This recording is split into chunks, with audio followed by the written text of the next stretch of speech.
Now, let me make it very clear today. Any day they come with such nonsense, ask them. When the sit at home was not there, they were making this billion.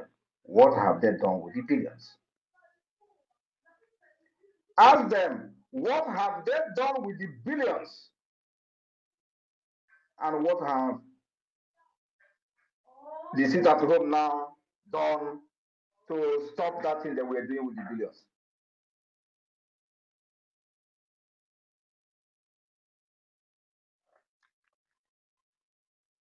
Ask them, what have they done when the sit at home was not there and they were generating these billions? Did they use it to build road? The answer is no. Did they use these billions to build hospital? The answer is no. Did they use this billion to build social amenity for you? The answer is no. Did they use this billion to give you national insurance scheme? The answer is no. Did they use this billion to give you free education?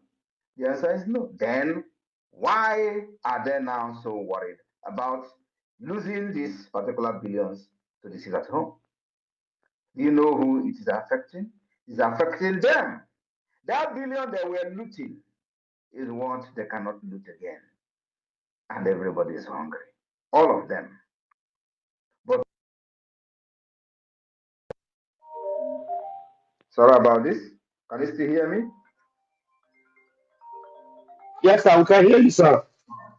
Ask them, how have this sit at home destroyed ordinary man's economy when they were not actually getting, they were not sharing those billion with them?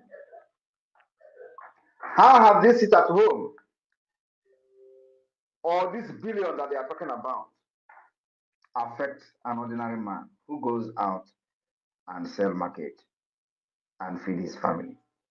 And if he didn't go tomorrow, he will go the next day to sell and feed his family. It doesn't affect them. And that is why our people discover that actually it is very, very effective. They keyed into it. But the people that are subjugating our people to slavery were the one shouting and crying of economy. The economy that the common man never benefited from. The economy that a common man will never benefited. Before they could train their children in school, they will suffer and suffer and suffer. Why these people are making billions through the revenue that they generate from different states? Today, they are losing that revenue and they are crying of economy. I want you to understand also that for those of them today that are surprised of the wave that the Biafra government is making globally, using our lobbyists from different dimensions that we are using for the liberation of Biafra, they are surprised. They call it fake. They say it's a photoshopping. You can imagine. We will be posting Speaker of the United States of House of Representatives of the United States of America. We post it on Twitter. Our finance minister. And so, as we are today, as a government, we will now be posting fake image of high top ranked officials of the United States of America on Twitter, claiming that we met them. This is the level of idiocy of the people who have been shouting Biafra for many years. Because that is what they did, actually. Of course they cannot even Photoshop reasonable people. But most of the things they posted for many years were all Photoshop. Many of them, everything is Photoshop. The Photoshop that I said I'm going to bring sheep, they use it to feed their ego, feed themselves on social media. The Photoshop where I posted the guy that died in Russia, which I have refused to make a video to today. They Photoshop, everything about them is Photoshopping. That was how they were fighting Biafra. Now, that's why nobody ever took them serious. But today, we are not in Photoshopping in the government. Everything is real. I went to the office of the president of Finland to submit a document. Then, that was like 2 years ago, they say it's fake. And with my level in Finland, I will be posting that I submitted a letter to the office of the president of Finland and it is fake.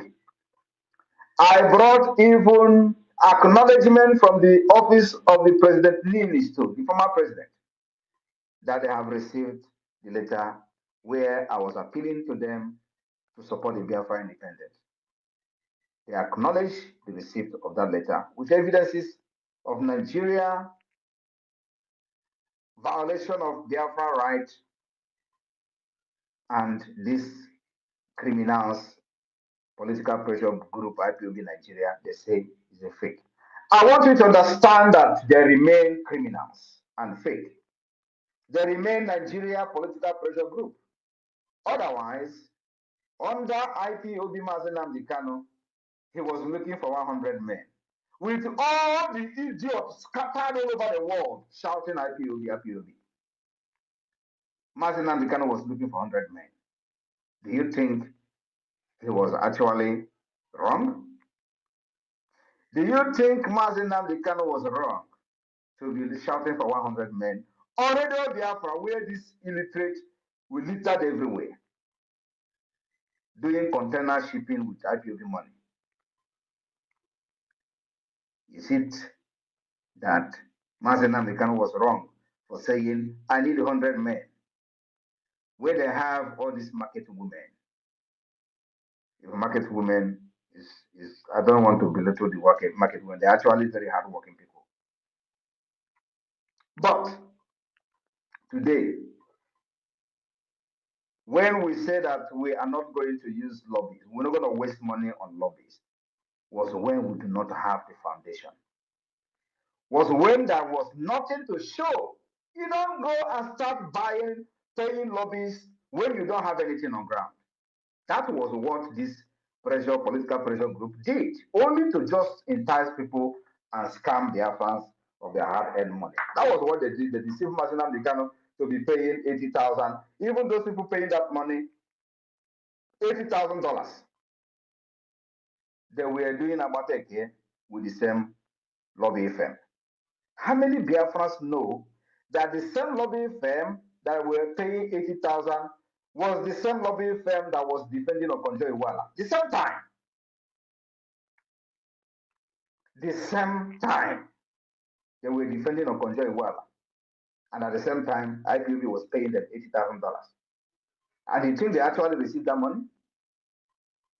Now ask yourself, with this their so-called lobbyists, can they bring one picture of them meeting anybody in Washington, D.C.? I want to share a story. The reason the $80,000 lobbying firm, whether they actually paid that money or not, the reason why that particular agreement was revoked was because of Okorafo, Uchenna. Uchenna Okorafo, the secretary to Onyendu, wanted to be part of the meeting of this lobbyist. And she participated in that meeting few times. Do you know who is the chairman of the lobbyists like representing IPOB? Do you know? Now let me tell you. The person who was in charge of the IPOB lobbying group is called Ogbuehi.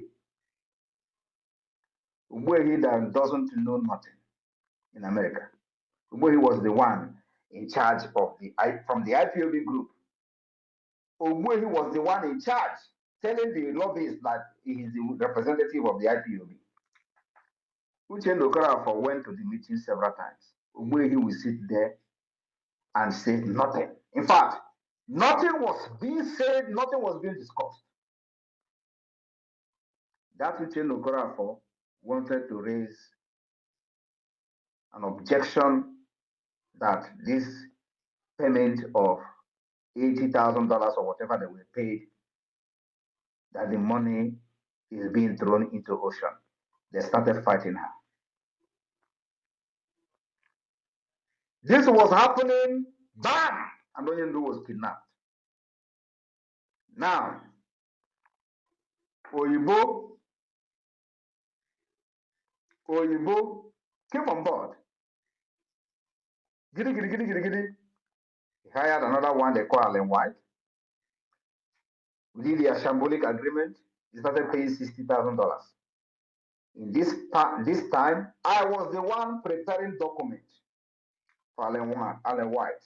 I was the one, Simon Ekpa, was the one preparing, filing annexes, evidences of the Nigeria human rights violation against Biafra people. I was the one compiling documents day and night. I didn't sleep. But they were the one receiving $60,000. Nothing. The first annex, I filed it. The second annex, I filed it. Working with somebody in Strasbourg. I am sharing this story because I don't think I've shared this story ever. At a point, I questioned why 60,000 is being paid because I am doing this job by writing and compiling these evidences as an annex. I will do it. They will tell me to do it again. I will do it, and they will have some kind of proofread these annexes up to 5 times. I will not sleep to make sure that these annexes met the standard requirement of the ICC. At the end of the day, they will pay them $60,000. I begin to question Oyibo before she begin to say, okay, now maybe we are going to stop paying them. Why am I telling this story? Then I said, we will never hire lobby. We will do this ourselves until further notice. Because you don't hire lobbies when you don't have any structure. You don't hire lobbies, and what are they going to be telling the people you are meeting? Oh, that you are from Biafra land, you are fighting for freedom. What exactly are you going to show? To show how serious you are. Discussing with the people, if you actually have the opportunity to meet the people, what are you going to present to them? That you are carrying flag on the street? Is that what you are going to present to them? Or that Nigeria is killing you? No! I know what I am doing. I have the template to get there. I said nobody will hire lobbyists until the right time comes. And the right time is when we have put every structure in place, including the government institution, which includes the Biafra Liberation Army, Biafra forces. These are part of the government institution that must be put in place. Because as we are doing this, we will not sit down and watch Nigeria kill our people and to use their picture to go to the ICC. No, we will defend ourselves as much as possible. Then we decided to start preparing for the defense of Biafra. If you remember, we started preparing for the defense of Biafra. Then the Biafra government in exile came on board. Before then, a lot of things that happened on the ground. Yet, we decided to have the first ever convention, first ever convention internationally. Ever, first. IPOB Nigeria never did it. First ever international Biafra convention where declarations were made, where alliances were signed, and it became part of the history of this struggle. After that, we begin to put in place all the institutions of the government, department, ministries. We begin to appoint ministers, cabinet members, and all that. And of course, we begin to officially defend ourselves, engaging the Nigeria terrorist army. Head on, iron to iron, gun to gun, and they're hearing it. Now, after we have achieved all these things, we also did not just achieve them, we also defined the Biafra map. Because if you want to go and do lobby, the people that you are going to meet, if they're actually serious and real, they're first of all going to ask you, where is your map? That question that I've been asking all this while is actually the right question from the wrong people. Then we define our map. We did not just define our map, we also created the state. We allowed everybody on inside that map to define the boundaries of their state. And they did. They presented to me 40 United States of Biafra, which is the structure that we have even before the emergence of Wazirike and IPOB. I resurrected the plan of Ojoko, which is not known by anybody. Now, after that, when we see that the government is functioning very well, including, before I forget, including establishing the de facto government in the homeland, which gave birth to the map and the state structure. After that, we now say that, okay, we have achieved the criteria to be recognized as a state. You can never ever be recognized as a state under a political pressure group, according to international law. The law of Montevideo Convention make it very clear. The criteria you must attain to be recognized as a state. Under IPOB Nigeria, you can never qualify for that. Where is the structure? And that is what Mazi Nnamdi Kanu saw and told this idiot. Go and listen to Simon Ekpa. He is bringing a new dimension to this awareness we're making. Now look around yourself. Will you say there is no new dimension? Will you say that we are doing what we were doing since 10 years or 30 years ago? The answer is no. If he was so selfish, he wouldn't tell you to listen to me. If he was so stupid or self-centered, he wouldn't tell you to listen to me. He would think that I'm a threat. Because the time I wanted to interview him in my platform, those people who surrounded him and he was looking for 1,000 men fought against him coming to my platform. And he was like, are we still fighting for Biafra, or is there something they are protecting? If you see somebody that is better than you, bring him in. That was what Mazi Nnamdi Kanu did. They were saying, don't go, don't go, don't go. That night he was on call, or everywhere they are in the world, they were calling him. Don't go, don't appear, don't appear. Mazi Nnamdi Kanu was like, are we not fighting for Biafra again? Why they were calling him on phone? I was on the phone also with Uche Okorafor's mother. And I was listening and hearing Mazi Nnamdi Kanu on the phone. Don't go. He didn't take oath. Oh, that guy is a traitor. They have given us information from Finland. What information did they give to you from Finland? The information that Simon Ekpa is somebody in Finland. That was the information. Are they telling you that Simon Ekpa is a criminal in Finland? No. That Simon Ekpa is connected. That was the information. And for that reason, he will hijack everything. That was the information. But did he actually come to hijack? The answer is no. But Mazi Nnamdi Kanu saw somebody who will change the face of the agitation for Biafra. And he was happy.